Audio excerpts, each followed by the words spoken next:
$7, the boy said, laying the bills flat on the counter one at a time. The bored man looked at him and let out a dry laugh.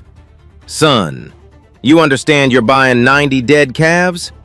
That cough don't quit. Every one of them's gone by Thanksgiving. The boy didn't blink. I'll take them anyway. Behind him, a big landowner named Royce Tillman laughed loud enough for the whole yard to hear. Boy just paid $7 to dig 90 holes.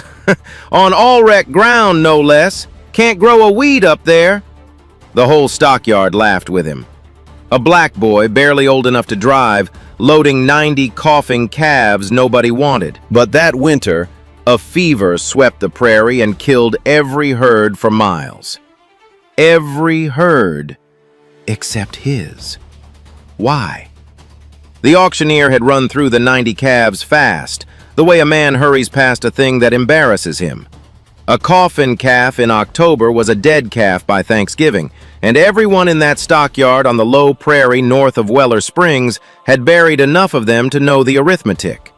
So when nobody raised a hand, the auctioneer looked out over the crowd with a half-apologetic squint and said the whole pen could go together, all 90 head, and still no hand came up. They sat there in the cold light, 90 sets of ribs pushing through dull hides, 90 runny noses, a few of them lying down in the way that lying down was never a good sign in a calf. And the boy stood at the rail and looked at them long and quiet, without any of the hurry the situation seemed to call for. The men around him had the fidget of people who wanted the morning to move along, who had their own healthy lots to load and their own suppers to get home to. Elias had none of that. He looked at those 90 animals the way another person might look at a field before a storm, taking the measure of a thing most people had already decided not to see. His name was Elias, and he had come back to the Allwreck place in August, not because he had a plan, but because there was nowhere else on the whole earth that felt like his. His mother had left the county years before for a city job, and a city life that had no room in it for a son who preferred the company of animals to the company of people. He had bounced through the tail end of a boyhood in rented rooms, in towns that never quite became home before the next move came. And then one day he had understood, the way you understand a thing all at once, that the only piece of ground on the planet with his family's name attached to it was a failing farm where an old woman was slowly running out of years alone. So he had shown up on the porch with one duffel bag and a driver's license and no money worth counting, and she had let him in, and neither of them had made a speech about it. What he did have, though nobody at that stockyard could see it, was 2 years of riding along with a large animal veterinarian outside the city. A tired, kind woman who had let him hold things and watch and learn while she worked. He had held calves still through their first breaths and their last ones. He had watched her walk into a barn full of sickness and read it like a page, and he had listened when she talked, which was more than most of her hired help ever did. And what he had learned, past all the medicine, was that the wet cough scaring everyone off was not always the death sentence it looked like. A shipping fever that spread through a crowded pen where sick and well breathed the same fouled air over the same trampled ground for days on end behaved very differently once you pulled the animals apart. Stress made the cough into a killer. Calm, more often than not, made it into a cold. He could not have proved that to anyone in that yard in a way they would have accepted, so he did not try. He took a cheap spiral notebook out of his coat, wrote something in it, and put it back. Then he walked to the little office window where a bored man named Curtis Howren was writing tickets, and he asked what the coughing lot would cost him. Curtis looked past the boy for the parent or the uncle or the somebody who was surely coming. When nobody came, he told him the plain truth. Seller only wants them gone before he has to pay to haul the dead ones off. You load them yourself, never say what you paid. $7 takes the whole pen. $7 for 90 calves. Curtis said it the way a man quotes a price on a thing he is ashamed to be selling, half expecting the boy to laugh or to reconsider, or at least to look for the catch. There was no catch. There was only a seller who'd have paid more than that to make the problem disappear. Elias only nodded and reached into his coat and laid $7 worn on the counter, flat, one at a time, like he was counting out something that mattered. And to him, it did, because it was nearly all of what he had. Behind him, a knot of men from the DeLale feed store had gathered to watch, because a boy buying dying cattle was the closest thing to entertainment the stockyard had produced all month. One of them, a broad, red-faced landowner named Royce Tillman, who ran 400 head on the good bottomland along Sardis Creek, said it loud enough for the whole crowd to hear. Boy just paid $7 for the privilege of digging 90 holes. A few of the men laughed. Elias folded his receipt into the notebook and did not laugh and did not answer. Royce, encouraged, went on. Ground up on the old Ulrich place couldn't grow a decent weed. Stock like that can't be raised by anybody, let alone a boy blown in from the city with a bag over his shoulder. Saddest waste of a Tuesday I've seen in years. He said it as a fact offered up for consideration. That was how Royce always said the cruelest things, plainly like weather. He did not mean it as cruelty so much as certainty, the settled certainty of a man who had never in his life been given a reason to doubt what he knew. And that made it worse in a way, because you cannot argue a man out of the weather. The boy heard all of it and kept his eyes on the calves. He had learned somewhere along the way that some things you cannot argue a man into believing. You can only outlast his doubt with a result he has to look at. So he did not argue. He borrowed a stock trailer from a cousin he barely knew and made his trips up the washboard length of Kettlebend Road, hauling the calves in loads, because the trailer was small and the calves were weak and he would not crowd them. It took most of the day and half the night. Each load he drove slow over the ruts so the sick ones wouldn't be thrown against the rails, and he stopped once at the top of a rise just to listen to them and make sure none had gone down. He brought the last load up under a moon the color of skimmed milk and backed the trailer to the loading chute his great-grandfather had built 40 years before and let them stumble down into the lot one at a time, counting them the way he'd counted the dollars until he had all 90 on his own ground. Then he stood at the fence in the cold and listened to them cough in the dark, and he took out the notebook and wrote the date and the number and one word under it, which was the word begin.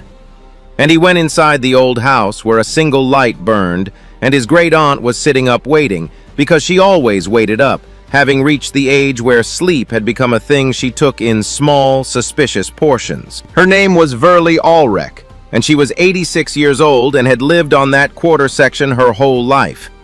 She had been born in the front bedroom and married in the yard and widowed at the kitchen table when word came about a man she'd loved 40 years past. She wore men's canvas trousers and a barn coat gone soft with washing and rubber boots to the knee, without one flicker of self-consciousness, having stopped caring what a body thought of it somewhere around the time Eisenhower left office. She had watched every kind of foolishness the family was capable of and had opinions about most of it, which she mostly kept behind her teeth. When Elias came in smelling of trailer and calf and cold, Verley looked up from her tea. How many made it up the hill? All of them. They won't stay, all of them. Fever takes the weak ones first. Then it gets greedy. I know. Good. Anybody thinks he can save every one of a coffin 90 is a person who'll break his heart on this by Christmas. And heart breaks a poor manager of livestock. She had looked at him a long moment on the porch back in August, that first day, taking in the bag and the boy and the whole quiet shape of him, and then stepped aside to let him in. And neither of them had said anything sentimental about it, because neither of them was built that way. That was still how it stood between them. She fed him and told him the truth and expected him to be able to take it. It was, he would come to understand, the closest thing to love the old woman knew how to hand across a table. The land itself told its own story, and the story was not a hopeful one. 60 acres of the quarter had gone to brush and broom sedge, and the pasture that was left was thin, sour stuff on a hard pan the county extension man had written off decades ago as marginal at best. Everyone for miles knew the Ulrich ground didn't hold water and didn't grow grass and didn't do much but sit there being a monument to a family that had stopped believing in it. Everyone knew. It was one of those things everyone knew that would turn out to be exactly wrong.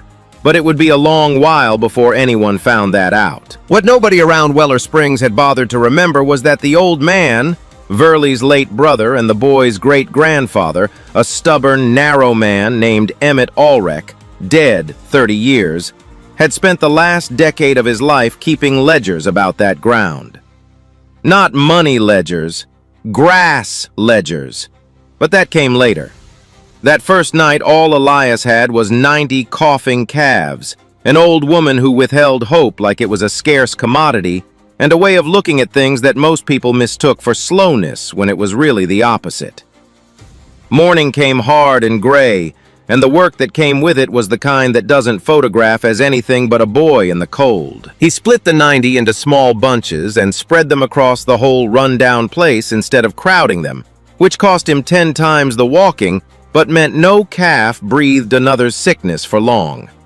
He hauled water by hand to lots the old pipes no longer reached, breaking ice at dawn and again at dark, his hands going through the stages of cold that end in not feeling much of anything. He learned each calf, not as a number, but as a face. The one with the split ear, the little runt that wheezed worst, the black heifer that followed him along the fence like a dog. He gave them no names exactly, but he knew them the way you know faces in a small church. And in the notebook, he wrote them down by their marks, so that the book slowly filled with a kind of accounting nobody but him would have understood. The choice Elias faced was not really the choice everyone assumed it was. The county thought his choice was whether to bury them fast or slow. His own choice was quieter and harder. It came down to whether he believed what he had learned riding in a battered truck beside a tired veterinarian, or whether he'd let a yard full of laughing men talk him out of it before he'd even begun. There were mornings, in the worst of the cold, when Royce Tillman's voice sat louder in his head than his own, when the arithmetic everyone else believed in seemed heavier than the thing he'd seen with his own eyes. On those mornings, he did the only thing he knew to do, which was to keep breaking ice and keep hauling water and keep walking the bunches, and let the work answer the doubt one bucket at a time. He lost some of them in the first weeks. Each one he lost he wrote down with the date, and he did not cry over them where Verley could see, though the little runt that wheezed worst was one of them, and that one he carried out to the brush line himself and sat with a while before he came back in. Verley watched from the window and said nothing about the time it took him. That evening, she set a second bowl of soup at his place without being asked, which for Verley was the same as an embrace. And the two of them ate in the quiet while the calves coughed in the dark, and the wind came down off the flat land the way it had come down for 100 winters, indifferent to every plan a human being had ever made under it. But he did not lose the herd. Somewhere in the settling of that early cold, standing at a frozen trough with his answer in his hands, and no proof yet that it was the right one, Elias understood there was no going back down Kettlebend Road to who he'd been before. He had written the word "begin" in the dark, and the ground had heard him, and now the only way out of the thing was all the way through it. Messenger. The tide turned in the deepest cold of January, the way it does when a person least expects to notice. Elias realized one morning at the water trough that the sound had changed, that the wet chorus greeting him every dawn since October had thinned to a few scattered coughs, and then over the next week to almost none. He stood there counting heads in the pale sun with his breath smoking, and understood that the thing he had believed against a whole county of doubters had held. The calves were on their feet, noses clean, eyes bright, and when he came through the gate, they crowded to him. Not because they were sick, but because they were young and alive and had decided, in the wordless way of animals, that this quiet boy was the reason both of those things were still true. He stood in the middle of them and let them push against his legs, and he took out the notebook and wrote the number that was left, and under it the same word he'd written the night he brought them home. Begin. Only now it meant something different, because now there was something to begin with. Verley came out to the fence that afternoon, which she rarely did in deep winter, and she leaned on the top rail and looked at the calves a long while, her breath smoking like his. Whole county looked at these calves and saw what was wrong with them. You looked and saw what was still right. That right there is the only trick there ever was to any of it. Worth is what's left after you stop counting the flaws. She said it flat, without warmth, the way she said everything, and then she said she was cold and went inside.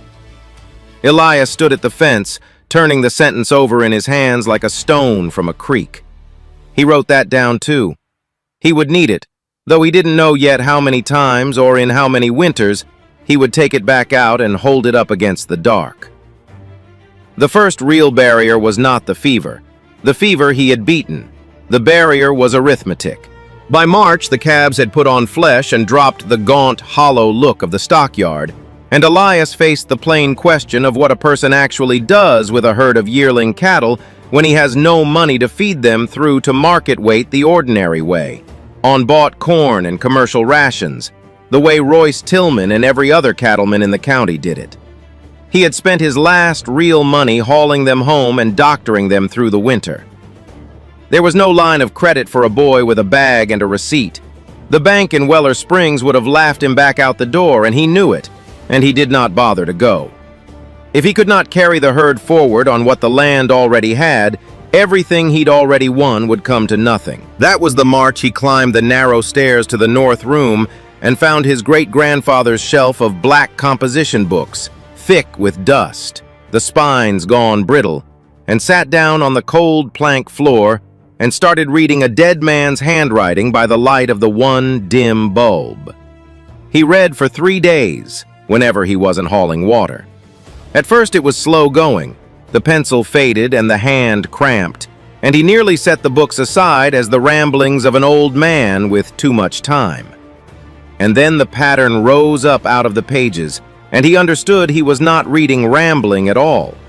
He was reading 30 years of the most patient-looking any human being had ever done at that ground, and it rearranged the whole enterprise. Emmett Ulrich had been, it turned out, a kind of prophet nobody in the family had recognized as one, because his prophecy was written in the least glamorous language on earth, the language of which grass grew where and when. He had mapped the whole 60 acres the county called worthless. He had found and named and tracked, across 30 years of drought and flood, the stands of a tough, deep-rooted native bunch grass that the improved pastures of the valley had long since plowed under and replaced. A grass that stayed green into the fall when the fescue and the brome burned off. A grass that fattened cattle slow but fattened them clean, on nothing but rain and time. He had drawn little maps in the margins, cross-hatched where the good stands lay, noted which slope held water after a storm and which shed it, which corner greened first in spring and which held on latest into the drought. And on the last page of the 7th book, in a hand gone shaky with the age that would kill him within the year, Emmett had written the sentence that reframed everything. This ground was never poor. It was only asked the wrong question. Elias read that sentence and sat very still on the cold floor for a long time. Then he carried the 7th book down to the kitchen and laid it open on the table in front of his great-aunt and put his finger on the margin. Verlie set down her tea and put on her glasses and read it and took them off again. My brother spent his whole life saying that. Nobody ever listened. Least of all the men who told him his farm was fit for nothing. If a city-raised boy and a dead old man are finally going to prove this county wrong, I suppose I'll stick around long enough to watch it. Waited 60 years. Be ashamed to miss the end. It was the closest to a joke she had made all winter, and it was also a kind of permission and a kind of blessing rolled into one dry sentence, and Elias took it as both.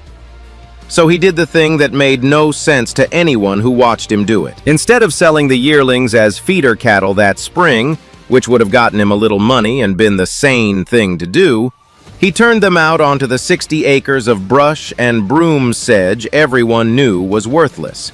And he started, by hand, with a scythe and a mattock and a borrowed brush cutter that ran when it felt like it, clearing the invaders off the old native stands his great-grandfather had mapped, so the grass Emmett had tracked for 30 years could come back up into the light.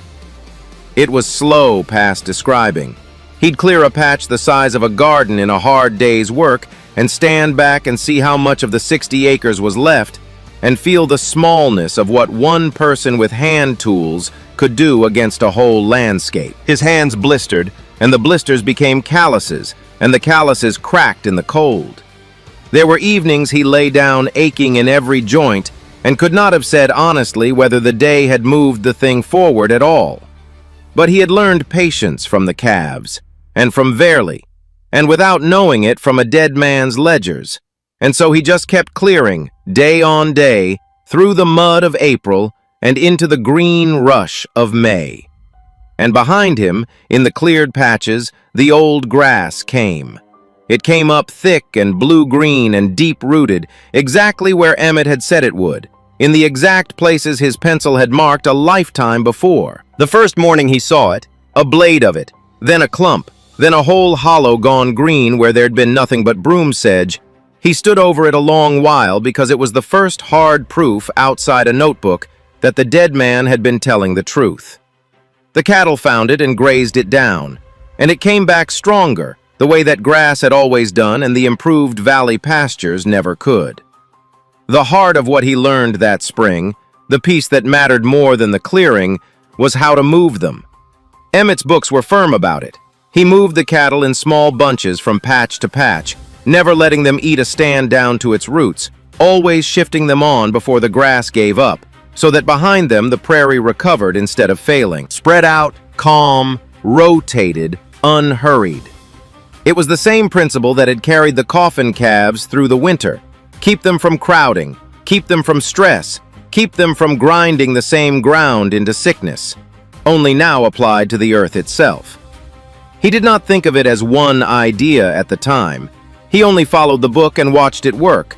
And it was years before he understood that the winter and the grass had been teaching him the very same lesson in two different languages. Word of a boy scything brush by hand to raise $7 cattle on worthless ground reached the DeLisle feed store by June, carried there by Odette Pewitt, who heard everything and forgot nothing and dispensed gossip and lottery tickets from her counter out on the county road with equal cheer. Royce Tillman heard it and laughed and said his piece to the men gathered around the coffee machine among the salt blocks and the twine. And this is the piece that matters, because it is the thing this whole story exists to disprove. A cow raised on native prairie grass and thyme is a cow raised on nothing. There's a reason the whole industry moved to corn and improved pasture and away from all that old-timer nonsense. That boy's gonna spend a year of his life growing the strangest, most worthless beef in the county and find out worthless is worthless no matter how much sweat you pour into it. It leads to nothing. Those were his exact words, and Odette carried them up Kettlebend Road inside a week, the way she carried everything. Elias heard them at his own gate and listened all the way through. The only thing he said in reply that whole summer was quiet. Mr. Tillman might be right. I'll let him know how the beef tastes. Then he went back to his scythe. He did not argue. He had decided long before that he would answer Royce Tillman with a plate, not a sentence, and he was patient enough to wait for the plate to be ready. But the doubt pressed on him harder than he let anyone see. It was one thing to prove a cough could be beaten, a thing a man could measure in a single winter. It was another to bet a whole year, and the last of everything he had, on a kind of beef nobody in the county had eaten in a generation, sold to a market that did not yet exist, out of ground the extension office had condemned before he was born. Some nights he sat with the 7th ledger open and read Emmett's line again, asked the wrong question, and made himself believe it the way you make yourself keep walking in the dark, one foot and then the other, because turning back is no safer than going on. And some nights the doubt won, and he slept badly, and got up before light anyway because the cattle did not care whether he'd slept. The summer was the long, patient middle of the thing, the part no one tells you about because it does not make a story, only a life. He cleared and he grazed and he moved the cattle the way the book said. And this rotating, patient, walking kind of husbandry, which cost nothing but his legs and his attention, did in a single summer What the county extension man had sworn 30 years ago could not be done on all-rec ground. The 60 acres greened, not all at once and not everywhere, but in a spreading, deepening way that a person could stand at the gate and see, if he had eyes to see it. The cattle grazing it grew in a manner different from the fast, slick fatness of corn-fed steers. A harder, leaner, more finished flesh, laid on slow through a whole season of native forage. Elias ran his hands along their backs in August and knew, the way you know a thing in your palms before you know it in your head, that these were not worthless cattle. They were something the county had forgotten how to grow. He kept it all in the notebook that summer. The date each patch was cleared, the date the grass first showed in it, which bunch grazed which stand and for how many days, the weight of the animals guessed by a tape around the heart girth climbing week on week, so that great-grandfather and great-grandson were, across a gap of 30 years, keeping the same book in two different hands. On an evening in late August, sitting on the porch step while Verily snapped beans beside him, Elias did the sum he'd been circling all summer and said it out loud. That if he took even a portion of the herd to slaughter in the fall, he'd have real finished beef, grass finished on prairie the county had called dead. The only question left was, who on earth would buy it from a boy with no name and no reputation and no way to prove it was any good except to put it in a person's mouth? Answer to who'll buy it is the same as the answer to most things. You start with the one person who'll try anything once, and you let him do the talking for you. A thing a stranger says about your beef is worth 10 things you say about it yourself. Who's that one person? Happens I'm related to him. Whitman Allrec. Runs a supper counter down in Weller Springs. Fool enough and kind enough and hungry enough for a story to put a plate of unknown grass-fed beef in front of his customers, if his own kin asks him to. Whitman turned out to be a cousin of some remove, a soft-spoken, heavy-set man in his 50s who ran a 12-stool counter called the Burr Oak in a brick building on the main street of Weller Springs, a town of the kind that had one of everything and two of nothing. When Elias came in and sat down and told him plainly what he had and how he'd raised it, Whitman listened all the way through, without deciding what he thought until the boy was done. It was, Elias noticed, the same way Verily listened, and the same way almost nobody else in that county ever had. Whitman, warm, matter-of-fact, "I'll take 2 head to start, dressed and cut. I'll cook it my own way, put it on as a special, no fuss. If it's as good as your eyes say you think it is, I won't have to say a word. Plates'll come back empty and the people'll ask. And if it's bad, I'll tell you so to your face. We'll shake hands, and that'll be that." That's more than fair. He had the 2 head processed at a small locker plant 1 county over, paying with the very last of the money he had in the world, and he delivered the wrapped, labeled cuts to the back door of the Burr Oak on a cold, bright morning in October. 1 year almost to the week from the day he'd laid $7 flat on Curtis Howren's counter. Then he drove home and hauled water and waited, because waiting was the thing he was best at in all the world. The first plate went out at the Burr Oak counter on a Thursday. Whitman had done nothing clever to it, only salt and a hot iron skillet and a rest under foil, because he understood, the way good cooks do, that the point was to get out of the way of a thing that was already right. A retired schoolteacher named Prudy Van Cleve was the first person in Callaway County to knowingly eat a bite of Elias's grass-finished beef. She chewed it slowly and stopped and looked at her fork. "Whitman, where did this come from?" Whitman, who was businessman enough to know the value of holding a thing back, only smiled. "It's local, real local." And he let her keep eating. Prudy told 2 friends by Friday. By the following Thursday, Whitman had gone through both head and called Elias, asking in a careful voice that was trying not to sound as excited as it was. "How soon can you bring me more? How many you got? And would you have any interest in an arrangement? Special sold out 3 days running. People are coming in asking for the prairie beef by a name they made up for it themselves." And a thing that customers name is a thing that has already started to belong to them. That was the summer's answer to the whole gamble, and for a few weeks it looked as though the story might simply climb from there, plate by plate, into something safe.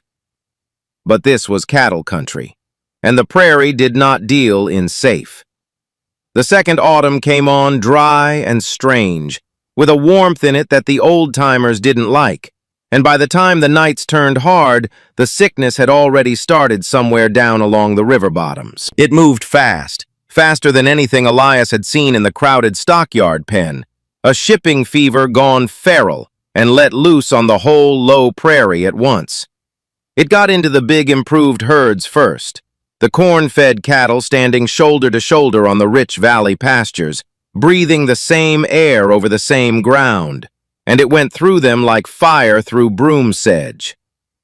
Word came up the county road the way all word came, on Odette Pewett's tongue, and every version of it ended the same place. If the fever was tearing through Royce Tillman's 400 head on the best bottomland in the county, then the Allrec boys' ragged $7 herd, spread across a played-out hardpan on grass nobody respected, would be the first thing in the county to go under entirely. It was the one prediction the whole feed store could agree on. Elias heard it, and for the first time since the stockyard, the doubt got all the way inside him. He knew this sickness. He knew what it did to animals that had already been weak once, and every one of his had been weak once, had come up that loading chute 2 Octobers ago, coughing the very cough that was now killing the strong. He had beaten it in 90 head in a barn lot he could walk in an afternoon.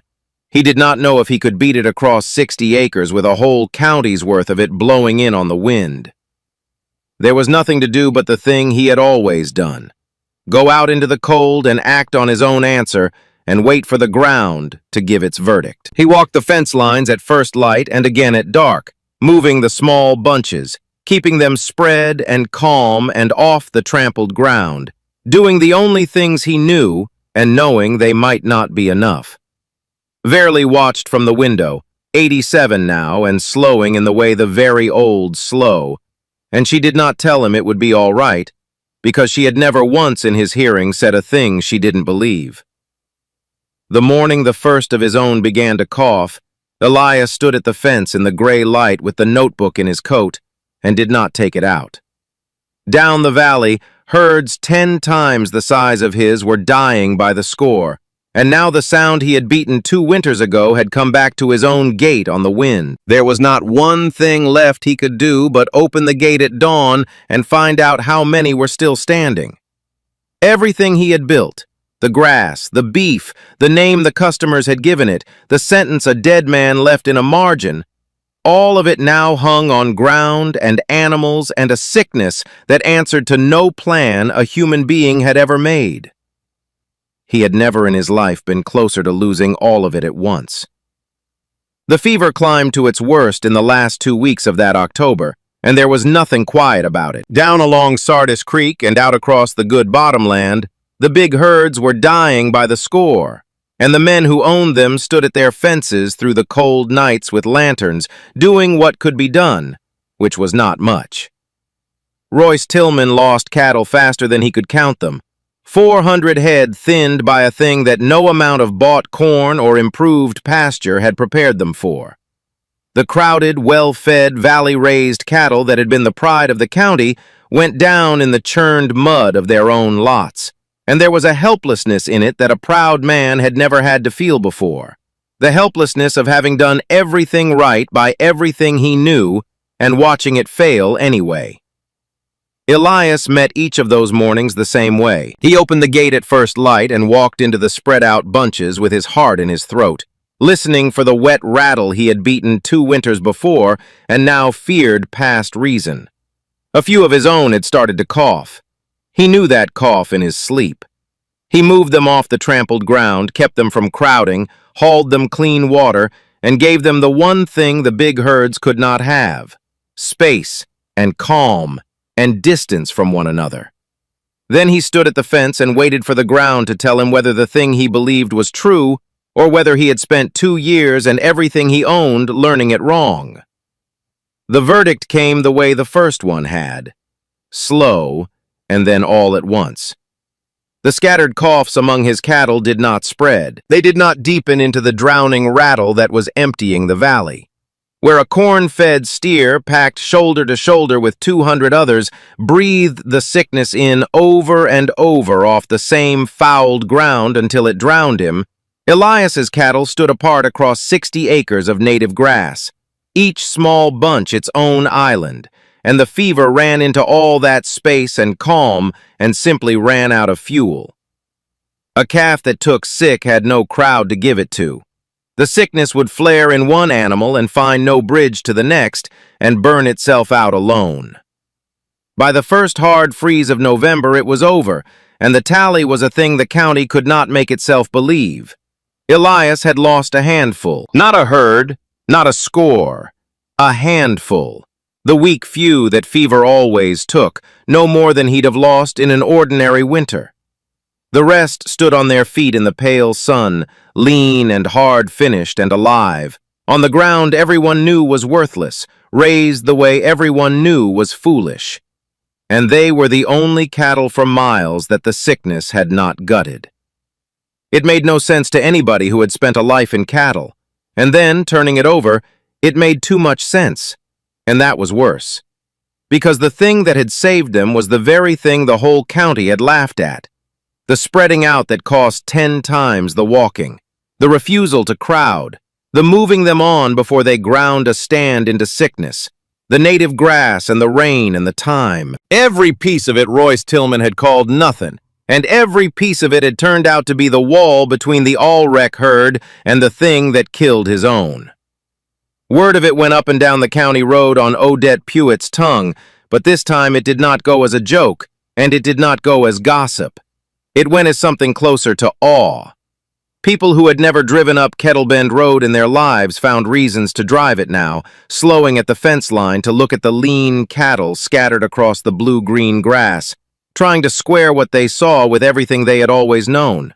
Some of them, the honest ones, drove home quieter than they'd come. Royce came up on an ordinary weekday in the middle of it all, before the ground had even thawed from the burying he'd done. He pulled his good truck into the all-wreck yard, and Elias, who was mending a fence along the near lot, straightened up and watched him come, long and quiet, without hurrying to meet him or to guess what he wanted. Royce got out and stood a minute with his hands in his back pockets, looking at the 60 acres that was not brush and broom sedge anymore, but a deep rolling stand of native grass gone gold at the edges, lean cattle scattered across it, alive. He looked at it a long time, and Elias let him look, because he understood that a man like Royce needed the look more than he needed anything the boy could say. Lost more than half of what I own to it. I came up here because I can't make the two things fit in my head. My good cattle dead in the mud, and this ragged $7 herd standing here breathing. I don't understand how you did it. Elias, who could have made him pay for every laugh at the stockyard, only laid down his fencing tools and walked Royce out along the lot. He showed him how the cattle were spread, and told him about the clean air and the space and the moving them on, and how the same thing that had carried 90 coughing calves through one winter had carried the whole herd through this. And he told him about the ledgers and the map and the wrong question and the right one. He showed Royce a patch still half in brush next to a patch that had come all the way back to grass, so the man could see the before and the after standing side by side. Royce crouched and put his hand into the native stand, feeling the depth of it, the way a man touches a thing to be sure it's real. I was wrong. I said it'd lead to nothing, and it led to this. I was raised to believe ground like this was fit for nothing and stock like yours was worth nothing. A man can hold a wrong idea his whole life and never know it, till somebody with a scythe and a dead man's notebook shows him different. Then he asked the boy a question that cost him more than the apology had. Would you come look at a low 40 of mine along Sardis Creek? Never grew anything worth the fuel to cut it. Tell me whether the same thing might be done there. And would you sell me some of that native grass seed, if you ever have any to spare? I'll come look. But the seed isn't something you buy. It's something the ground already has, if you ask it right. Royce nodded like a man being handed a thing he'd have to think about for a long while. Before he left, he stood by his truck and said one more thing, half turned away. My daddy knew Emmett Ulrich. Thought he was a crank. I suppose the two old men are somewhere having an argument right now that Emmett's finally won. Then he drove back down Kettlebend Road, and Elias went back to his fence, and that night he wrote in the notebook only the date and the words, Royce came. And under them, because he could not help it, 3 words Verley would have approved of for their plainness. Emmett was right. Alongside all of it, the other thing kept climbing, quieter than the fever, but just as sure. Because the county that had lost its cattle still had to eat, and the story of the boy whose herd survived had traveled straight to the door of the Burr Oak. Whitman took all the beef Elias could supply and asked for more than he could, and the waiting bench by the counter grew longer, and Odette Pewitt appointed herself the unofficial press office of the whole operation, leaning across her register to tell every traveler who stopped for fuel that they had to go to the Burr Oak and ask for the prairie beef, raised by a boy up on the old Ulrich place who'd started with cattle nobody wanted, on ground nobody believed in, and come through the fever when the big outfits didn't. Elias could not have bought that kind of telling for any money, because it wasn't a pitch, it was a story. And people will drive a long way out of their route for a story with a good plate at the end of it. He would not scale up faster than the prairie could carry because he had read enough of Emmett's ledgers to know exactly what happened to a man who put more cattle on that ground than the grass could feed. He ruined the grass, then the cattle, then himself, in that order. And that ruin was the whole reason the county had come to believe the ground was worthless in the first place. It had never been the ground. It had been the question, the wrong question, the one that asked the land to do more than it could and then blamed the land for failing. Verley did not see the whole of what her brother's idea became, though she saw enough. She had watched the fever pass over the boy's herd from the window and from the fence on her good days, and she had never once said she was proud, because pride was not a word in her working vocabulary. But she had done 100 small things that meant the same. The second bowl of soup, the fire kept up in the north room, the walking out on a cold evening to stand beside him at the fence and say nothing at all, which from Verley was a whole conversation. On an evening late that autumn, with the prairie gone gold and the cattle fat and the Burr Oak calendar filling with names, the two of them sat on the porch step the way they had 100 times, and she was quiet even for her. Verley, wistful, slows down. Been thinking about my brother, about how he died believing everyone thought him a fool. Which they did. It's a hard thing to carry a true idea your whole life and go into the ground with everybody still calling it foolishness. He doesn't have to carry it anymore. The whole county's eating the proof of it. Yes. And this is the part folks get wrong about being right. Being right don't mean much while you're alive and doing it.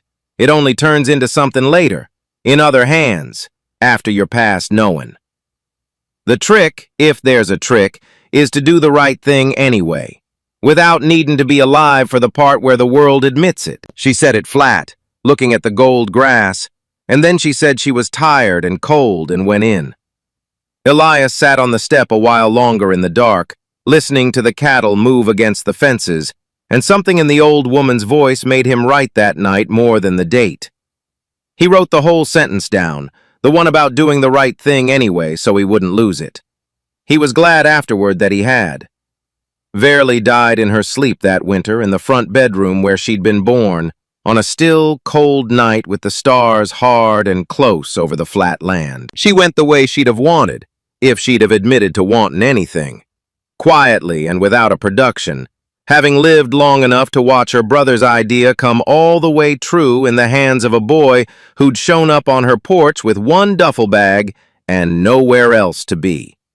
Elias buried her beside Emmett in the family plot at the edge of the 60 acres, on a rise that looked out over the native grass and half of Weller Springs, and more of the county came than he expected.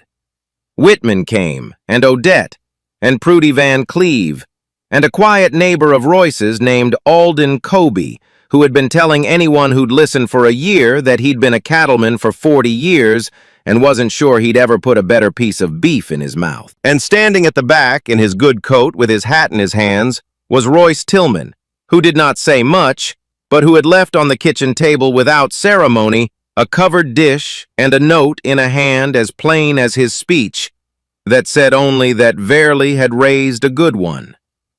The grief of it was real, and it did not announce itself loudly, the way nothing in that family or on that land ever did. It sat under the days like the hard pan under the grass, always there, giving the sweetness above it something to root into.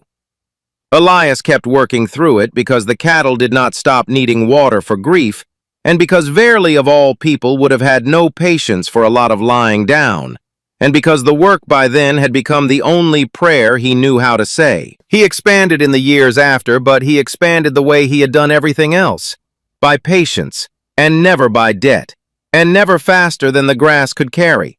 He never borrowed against the land. He never put more cattle on a stand than Emmett's ledger said it would feed. When Whitman needed more than he could supply, he did not scramble. He only said, "Not yet," and let the waiting bench grow longer. Because he'd understood young that a thing everyone can have is a thing nobody drives out of their way for. And the waiting was part of the worth. He did go look at Royce's low 40 along Sardis Creek, and he told him what to clear and what to leave and how to move his stock so the old grass under the brush could find the light. It took Royce 3 summers of doing it the slow way, against every instinct of the decades he'd spent doing it fast.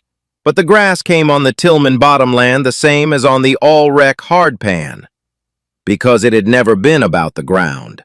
And when it came, Royce did the thing that surprised the county more than the apology had. He started telling the men at the DeLale feed store, around the coffee machine among the salt blocks and the twine, that the boy up on Kettlebend Road had been right, and the rest of them had been wrong, and that he'd wasted decades growing fast, cheap beef on ground that could have grown something better if he'd only asked it the right question. Coming from Royce Tillman in that room, that was worth more than any advertisement ever printed. The years stacked up the way years do, and the $7 cattle became a thing people told about at other counters in other counties, the story traveling farther than the beef ever could. Young people started coming up Kettlebend Road to ask Elias how he'd done it, some of them from farms their families had already given up on. And he showed them the ledgers and the grass, and taught them the wrong question and the right one, and never charged them for it, because Emmett had never charged anyone either, and look what the world had missed by not listening to him free. Elias would stand with them at the fence and tell them the only thing he was ever sure of, the thing an old woman in a barn coat had handed him across a rail in the deepest cold of his first winter. That the whole county had looked at those calves and seen what was wrong with them, and that he had looked and seen what was still right. That worth is what's left after you stop counting the flaws. And maybe that's the part worth carrying home from all of this. Everybody in that county was so sure. Sure the calves were dead. Sure the ground was poor. Sure the boy was a fool. And every single one of them was wrong. Not because they were cruel, but because they'd stopped asking. They'd looked at a thing once, decided what it was worth, and never looked again. A boy with a scythe and a dead man's notebook looked twice. That was the whole difference. Not talent, not luck, not money. He had none of those. Just a willingness to look twice at a thing the world had already dismissed, and the patience to wait for it to prove him right.